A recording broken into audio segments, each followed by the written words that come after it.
What about Kell Brook? Kell Brook? He said 157 he'll fight you. I think it's too small. Too small? Too small, yeah. You know, my focus on 160 in middle division right now. Kell Brook, everybody just trash talk, you know.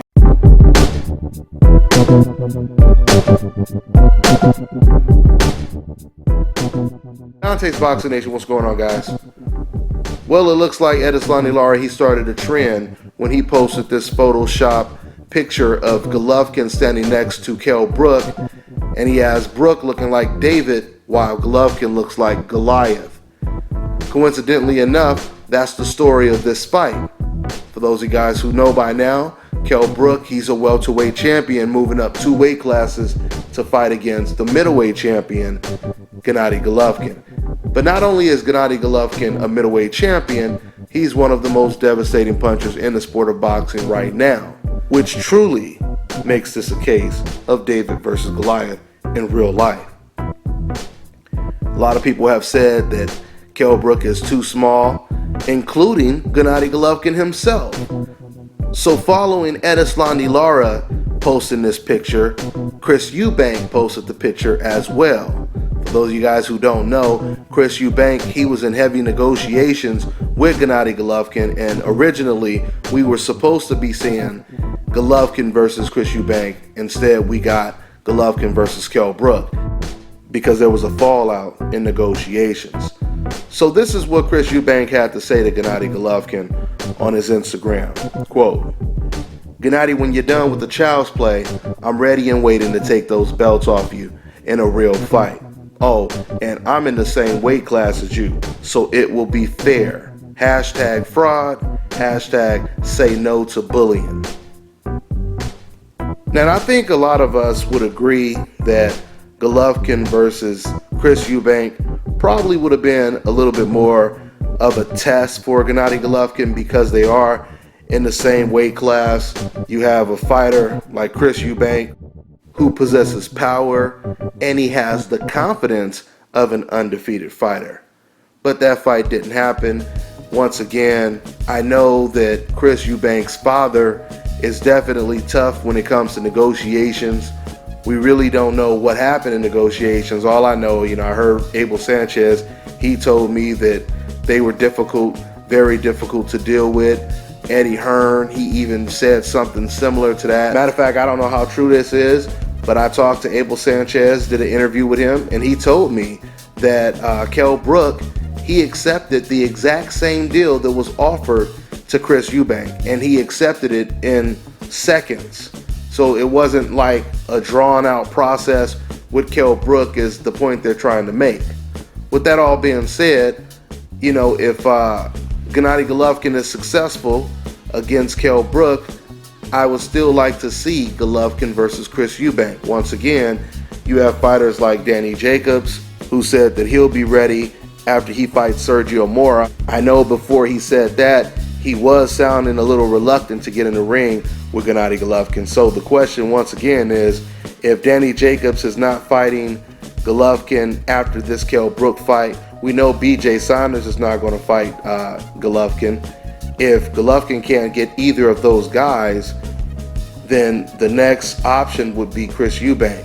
Of course, Erislandy Lara has always been an option and should have been the main guy that Golovkin should have pursued.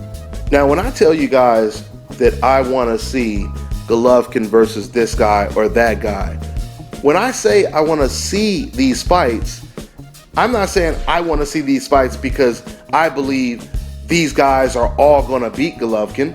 No, even if I favor Golovkin to win a fight, I still want to see the fight. For example, if Golovkin fought Lara, I would most likely lean towards Golovkin to win the fight, but I still want to see the fight. I want to see if Golovkin can, inflict more damage and maybe even knock out Erislandy Lara. Do something to Lara that has never been done before. Same thing with him moving up in weight and fighting Gilberto Ramirez. Golovkin may win that fight, but I would love to see it because it would be a hell of an accomplishment for Golovkin to move up to a higher weight class and knock out those guys the way he's knocking out these middleweights. The reason why I clear that up is because I heard or I seen some comments in the comment section where some fans were saying, hey Dante, you said in order for you to beat Golovkin, you know, you have to fight him on the inside and you have to smother his punches and etc., etc. So you're contradicting yourself if you want to see him fight Lara. No, I'm not contradicting myself at all, because I never said that I only want Golovkin to fight guys that I know he will lose to. I've never said that. I want to see Golovkin be tested. That's what I want to see. It doesn't matter who wins.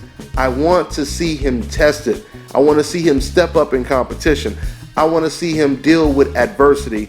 And let me also say this. When it comes to a blueprint to beating Gennady Golovkin, there are many different ways you can beat someone. What I was saying is one of the ways you would have a very good chance of beating Gennady Golovkin and getting his respect is if you try to walk him down, if you stay close to him. Why do I say that? Because Gennady Golovkin, he's a mid-range hooker. There's a misconception when it comes to Gennady Golovkin's fighting style. Because of the fact that Golovkin is aggressive and he is a pressure fighter, that doesn't necessarily make him an inside fighter. He's not an inside fighter. He is a pressure fighter. He is a mid-range hooker. So what that basically means is, a lot of times, like we seen in the Willie Monroe fight, if you stay close to him, he cannot get full extension on his punches. Therefore, you're taking a little steam off of the power. Now, yes, you have a very good chance backing him up or just fighting him at close range. But if you were to mix that up with foot movement as well, that would help confuse him, as long as you're mixing up the attack with some inside aggression.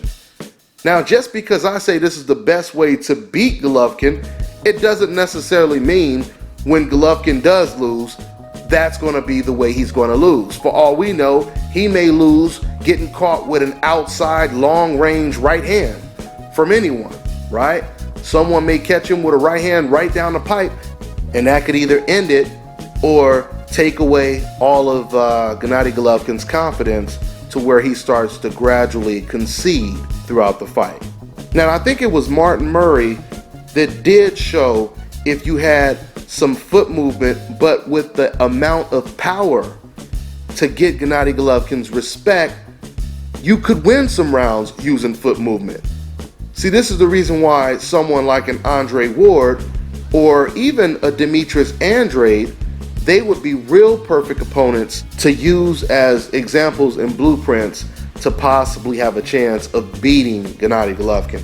Because both of those fighters, one thing about them is they can both fight on the inside and on the outside. They can fight on their front foot and the back foot.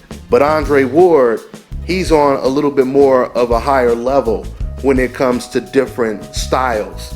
Because Andre Ward, not only can he get on the inside, but he can smother you and walk you down from the inside. And then after he starts walking you down on the inside, he can get right back on his feet and start to confuse and frustrate you to set up another attack. So don't get the message misconstrued. You can definitely use footwork in the ring to beat a style like Gennady Golovkin. You just have to get his respect in between you using that great footwork or great ring generalship. Now, when it comes to Chris Eubank, he's no Andre Ward, but he does have some good footwork and he does have power. He can also fight you on the inside.